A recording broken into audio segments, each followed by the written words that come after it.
Quentin Tarantino has spent his entire career doing one thing that terrifies Hollywood studios. He says what he actually thinks. No PR filter, no damage control, no obligation to protect franchises. So when his name entered the conversation around Moana 2026, people didn't brace for praise, they braced for discomfort. And that's exactly what they got. Tarantino didn't begin by attacking Disney. He didn't mock animation. He didn't dismiss the audience. Instead, he did something far more unsettling. He questioned the philosophy behind the film.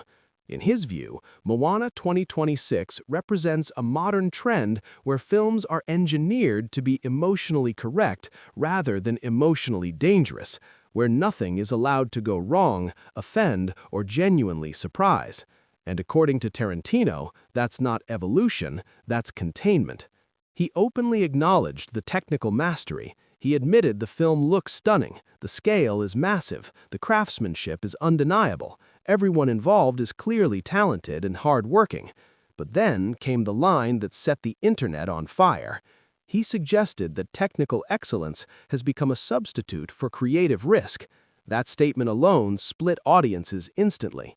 To Tarantino, Moana 2026 feels like a film designed to succeed before it ever challenges itself, a movie that knows its emotional beats in advance and executes them perfectly, without ever letting chaos enter the process. And Tarantino loves chaos. He argued that when studios reach this level of polish, they stop asking dangerous questions, they stop allowing mistakes, and eventually, they stop allowing discovery. In his words, the film doesn't feel alive, it feels managed.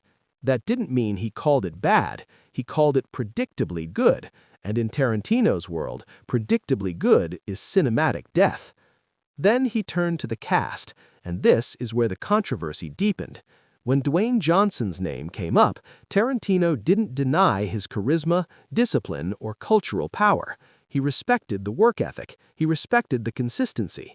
But he questioned whether returning to the same energy, the same archetype, the same rhythm again and again actually challenges an actor at this stage, not as an insult, as a provocation.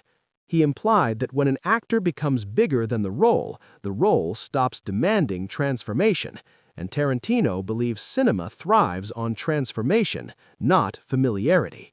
That comment alone triggered massive backlash. Fans accused him of disrespect, others accused him of jealousy. Some applauded him for saying what few dare to say. Then came Catherine Lagaaya. Tarantino was careful but pointed.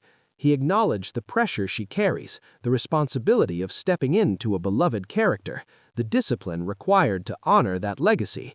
But he questioned whether the system around her truly allows freedom or simply expects preservation. In other words, is she being asked to create or to maintain? For Tarantino, that difference is everything. He argued that when studios prioritize protection over exploration, even talented actors are boxed into emotional safety zones. They're allowed to be excellent, but not dangerous. And Tarantino doesn't believe danger is optional in art. He believes it's essential. His harshest criticism wasn't aimed at Moana 2026 specifically. It was aimed at what the film represents, a cinematic era where studios perfect formulas so well that originality becomes a liability, where risk is minimized, where unpredictability is edited out, where surprise is replaced by satisfaction. He even suggested that films like Moana 2026 succeed so massively that they unintentionally train audiences to stop expecting disruption. And that, to him, is tragic, because cinema, in Tarantino's eyes, is supposed to disturb comfort, not reinforce it. Still, and this is what many people missed, he never said the film wouldn't connect. He openly admitted that audiences would love it, that families would embrace it, that the emotional beats would land. But he asked a question no studio ever once asked. Are we celebrating movies because they move us, or because they never challenge us? That question lingered, and that's why his reaction didn't fade after a day. Because Tarantino wasn't arguing about Moana, he was arguing about the future of storytelling. Whether you agree with him or not, one thing is undeniable. His reaction didn't flatter the film. It didn't protect the brand. It didn't chase approval. It forced a conversation Hollywood desperately avoids. And now the controversy isn't about whether Moana 2026 will succeed. It's about whether success has quietly replaced bravery. So here's the real question, not for Tarantino, but for us. Do we want movies that feel perfect or movies that feel alive? Because sometimes the most uncomfortable opinions are the ones that refuse to go away.